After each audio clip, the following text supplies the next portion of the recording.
Gracias por continuar con nosotros y en este momento le doy la bienvenida en el estudio de CIPSE Noticias Más Temprano al neurólogo Jorge Salazar, quien el día de hoy nos va a platicar de qué tiene nuestro cerebro, el cerebro humano, que nos hace más inteligentes que otras especies. Muy buenos días, doctor. Buenos días, Nancy. Gracias por la invitación a ti, a todo el equipo y a tu público allá en casa.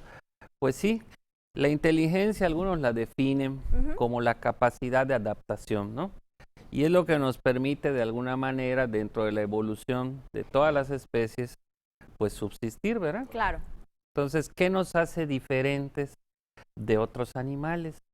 Desde el punto de vista biológico o desde el punto de vista del sistema nervioso, bueno, pues lo que los antropólogos, porque esto ha sido algo que ha sido investigado por antropólogos, Claro. psicólogos, neurólogos, neurocientíficos, pues casi todos coinciden en que hay un área de nuestro cerebro, que es la corteza cerebral, que es la parte más superficial de nuestro cerebro, que tiene ciertas características que podemos apreciar a simple vista y al microscopio, ¿no? Tiene una distribución, tiene una organización, tiene un grado de maduración, tiene una gran concentración de neuronas que están profundamente interconectadas y que tiene la característica de que ciertas áreas van a desempeñar ciertas funciones y así, por ejemplo, hay un área que tiene que ver con la memoria, como el lóbulo temporal, la corteza, por ejemplo, que tiene que ver con la capacidad de planificar las cosas o de hacer tareas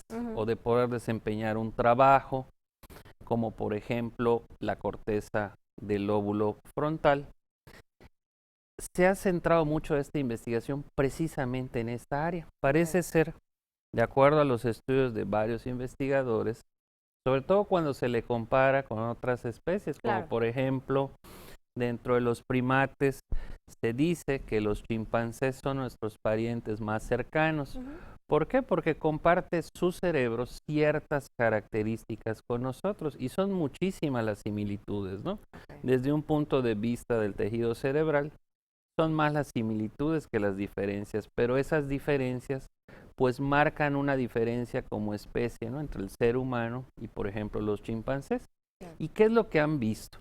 Que hay un gran desarrollo de esta área, de esta corteza que se llama corteza prefrontal, que está ubicada por arriba de los ojos, en la región más anterior, en la parte de adelante de nuestro cerebro. Bueno, pues esta corteza tiene que ver con muchas de estas habilidades que te he comentado, que son básicas para la convivencia social. Es lo que de alguna manera nos permite trabajar en equipo como sociedad, es lo que nos permite planificar las cosas, resolver los problemas, de alguna manera anticipar qué están pensando los demás o qué van a hacer y actuar en consecuencia.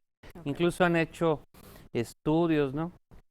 en especies de chimpancés o en niños, y se ve que, por ejemplo, los niños, los seres humanos, son capaces, gracias al desarrollo de esta área, de ser sumamente empáticos, ¿no? Pueden dejar incluso de jugar o de hacer sus cosas en un interés propio con tal de ayudar. Y esto desde las etapas tempranas se puede observar. Esta habilidad no la tienen los chimpancés, por ejemplo, ¿no? O la capacidad en un momento dado de desarrollar un lenguaje verbal, un lenguaje escrito, o sea, la escritura, cosa que otras especies pues no tienen. Sí tienen un nivel de comunicación, o sea, es falso decir que no tienen un lenguaje, sí lo tienen, pero está muchísimo menos desarrollado. Está más limitado. Está más limitado. Y han tratado de explicar esto, bueno, pues a qué se debe. Entonces, desde el punto de vista biológico, la conectividad de esta corteza frontal es muy diferente a la de otras especies. Por ejemplo, existe una gran conectividad con todo lo que tiene que ver con la audición. Tienen un alto grado de especialización y esto es importante para el desarrollo del lenguaje, ¿no? Sobre todo el lenguaje verbal. Y es una herramienta adaptativa, ¿no? Si nosotros desarrollamos el lenguaje y vivimos en sociedad, pues el lenguaje nos permite avisar, ¿verdad?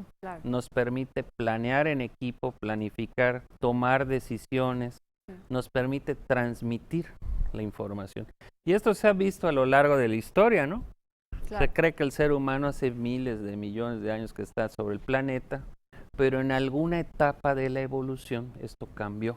Y Es lo que- empezamos a producir herramientas, Claro. empezamos a producir pinturas.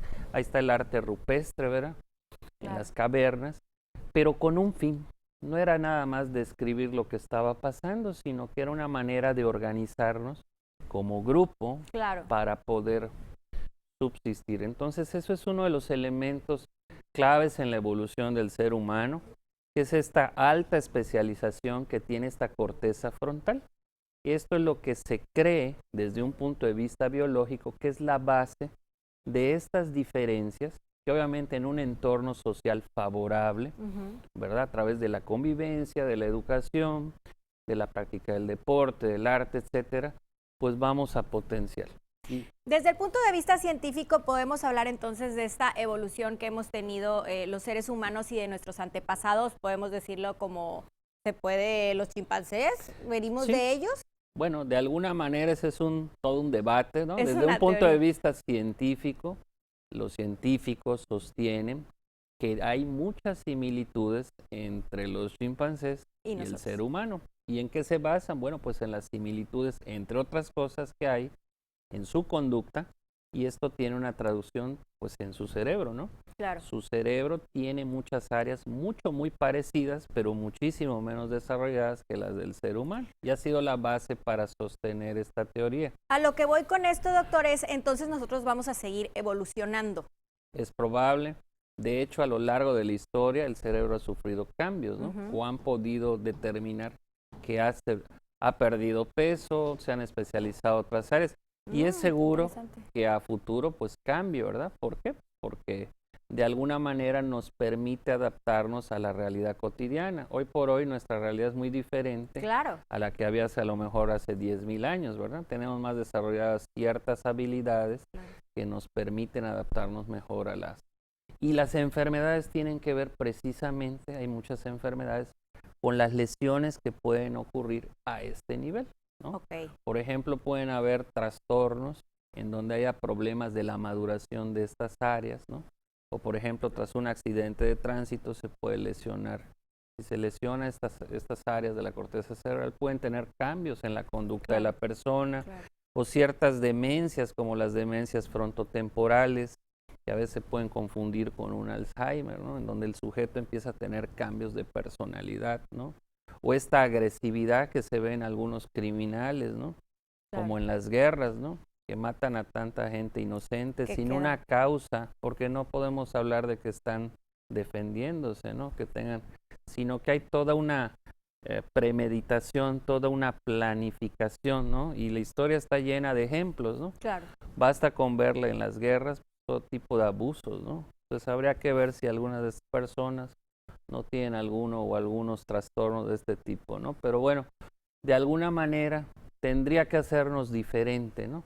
Esta Claro. corteza prefrontal, pues de las demás especies, ¿no? Somos seres racionales o supuestamente racionales, Así debemos de ¿verdad? actuar. Entonces, bueno, pues tendríamos que, en aras de una convivencia y de la evolución del ser humano, pues potenciar todo esto, ¿no? Claro. La corteza prefrontal es lo que nos permite controlar esos impulsos, ¿verdad? Nos permite crear, nos permite anticipar, nos permite planificar, para bien o para mal.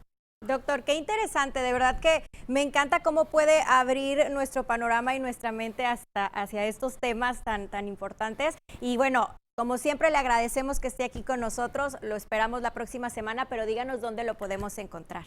Claro que sí, Nancy, en el Centro Médico Pensiones, en el consultorio 101, allá en el primer piso, ahí estamos para servirles, claro que sí. Perfecto. Y nos vemos la próxima semana. Muchísimas gracias, doctor. Nosotros vamos con Fátima, que está del otro lado del estudio y tiene más información. Adelante.